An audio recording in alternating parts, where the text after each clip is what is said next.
Baik, pemirsa, kami memotret berbagai survei yang menunjukkan elektabilitas dari 3 pasangan calon yang ada. Saya garis bawahi adalah sebagian besar survei itu masih menunjukkan bahwa elektabilitas pasangan Prabowo Gibran itu unggul dibandingkan dengan Ganjar Mahfud, meskipun dari awal tahapan pemilu ini isu dinasti politik, isu kecurangan MK atau tindakan pelanggaran etik berat MK itu mewarnai. Jadi menurut Anda kenapa? Kenapa surveinya Ganjar Mahfud belum bisa di paling atas? Iya, kalau menurut saya ini survei kan beda-beda ya. Jadi walaupun tidak paling atas tapi tingkat competitiveness-nya masih berimbang antara 3 pasangan calon ini. Jadi sebenarnya dalam sebulan 2 bulan lagi itu banyak yang akan terjadi dan bisa banyak fluktuasi yang kita tidak bisa proyeksi kecuali misalnya kecuali strategi-strateginya itu terbaca satu sama lain. Itu satu. Yang kedua, saya sih oke aja kalau ada yang kampanye maju satu putaran harus langsung menang gitu. Itu biasanya selain tadi faktor-faktor yang Bang Ray sampaikan, ada juga mungkin faktor ketika memikirkan putaran kedua itu kan untuk kalah justru menjadi lebih kelihatan gitu. Jadi orang memaksakan satu putaran karena tahu kalau 2 putaran malah bisa kalah. Karena kita nggak bisa, karena kita nggak tahu nih limpahan suara itu kemana. Betul. Gitu. Pada prinsipnya kalau untuk bahan kampanye ya sah-sah aja, tapi kalau melihat dari konstruksi undang-undang itu kan sebenarnya kita ingin memaksimalkan dukungan pemilih yang sebenar-benarnya untuk seorang capres-cawapres itu didukung secara mayoritas. Dan sistem 2 putaran itu paling fair, paling fair gitu ya, sehingga pasti yang mayoritas itu didukung.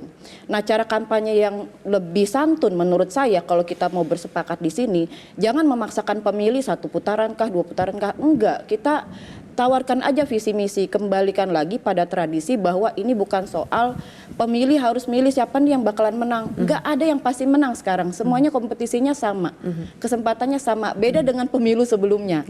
Bahkan beda dengan pemilu pada saat lebih dari 2 calon sebelumnya.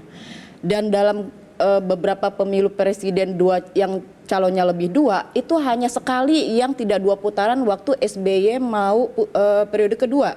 Tapi setelahnya mau pilkada DKI, mau pilpres 2004 itu 2 putaran. Itu realita. Kenapa? Karena kompetisinya sangat tinggi antara satu calon dengan yang lain.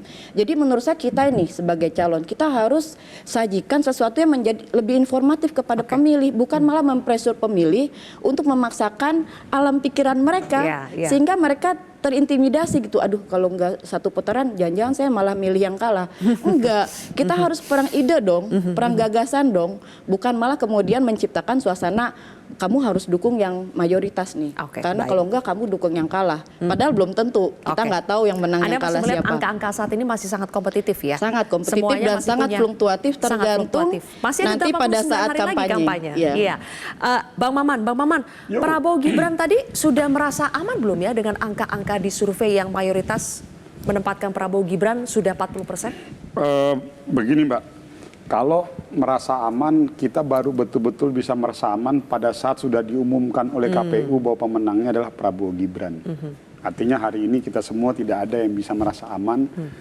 Yang terpenting sekarang bagi kami adalah kita sudah mendapatkan nomor urut 2, Pak Prabowo dan Mas Gibran, dan sudah ada hasil survei. Hasil survei itu sebetulnya hanya 2 bagi kami itu. Yang pertama adalah memotivasi tanpa harus lengah. Tentunya kalau melihat hasil survei yang sekarang yang ada, ya masing-masing bisa berdebat, tapi saya hanya melihat dari beberapa hasil survei yang sebagian besar lembaga-lembaga survei yang besar mempotret Pak Prabowo paling atas. Bisa plus minus atas bawah ya, bisa plus minus 3%. Asumsi saya adalah sekarang Pak Prabowo Mas Gibran itu di paling atas. Bagi kami ini bisa memiliki 2 faktor, dua mata pisau. Yang pertama kita happy, kita senang, tapi di satu sisi bisa menyebabkan tim menjadi lengah. Nah, maka dari itu, kalau kebetulan saya ditunjuk oleh di Golkar sebagai Ketua Bapilu, saya ingin memastikan bahwa hasil survei ini tidak boleh membuat kita lengah, tapi justru harus membuat kita semakin termotivasi untuk bekerja 1 suara, 2 suara, 3 suara, 10 suara, 100 suara terus. Itu satu. Lalu yang kedua ada yang menarik Mbak. Karena kebetulan saya juga ikut waktu itu membidani di internal Golkar untuk mengambil keputusan mendukung Mas Gibran menjadi calon wakil presiden. Prioritas pertama kita waktu itu kan Pak Erlangga, namun akhirnya kita putuskan ke Mas Gibran. Ada satu alasan yang paling sederhana waktu itu. Kenapa kita mendukung Mas Gibran? Sebetulnya melihat representasi anak muda. Nah, kalau kita teropong dari hasil survei yang ada sekarang, seperti yang kita prediksi dulu bahwa akan ada tambahan elektoral yang cukup signifikan yang bisa dilihat dari satu orang sosok Mas Gibran. Terlepas dari ada kontroversinya ya, bagi kami proses kontroversi itu sudah kita lewati. Baik. Dan proses hukum sudah berjalan di Mahkamah Konstitusi. Namun sekarang sesuai dengan prediksi Partai Golkar bahwa dengan hadirnya Mas Gibran akan terjadi perubahan narasi. Contoh sederhana, kita waktu itu berpikirnya 1 tahun ke depan. Tetapi ternyata belum 1 tahun aja sekarang semua orang sudah berebut menjadi anak muda. Semua calon ini hari ini menunjukkan diri dia yang paling muda. Minimal itu ada sisi positif. Akhirnya anak muda yang dulunya hanya sebagai objek, sekarang dijadikan subjek. Nah ini yang akhirnya kita melihat ada terbangun sebuah kesadaran di golongan anak-anak muda bahwa dengan hadirnya seorang Gibran bisa dijadikan sebagai sebuah alat ataupun simbol untuk mendorong percepatan regenerasi kepemimpinan muda. Baik, Bang Maman melihatnya dari sisi positifnya, tapi juga ada yang melihatnya dari sisi yang mengkhawatirkan. Kehadiran Gibran sebagai anak muda, apalagi sebagai anak dari seorang presiden, ini adalah sinyal atau tanda-tanda bahwa Pilpres kita tidak akan berjalan dengan netral. Nanti kita akan bahas lebih banyak soal kecurangan. Bang Habib sudah siap untuk berbicara. Nanti kita kasih waktu lebih banyak pemirsa. Usai jeda tetaplah bersama kami di Kontroversi.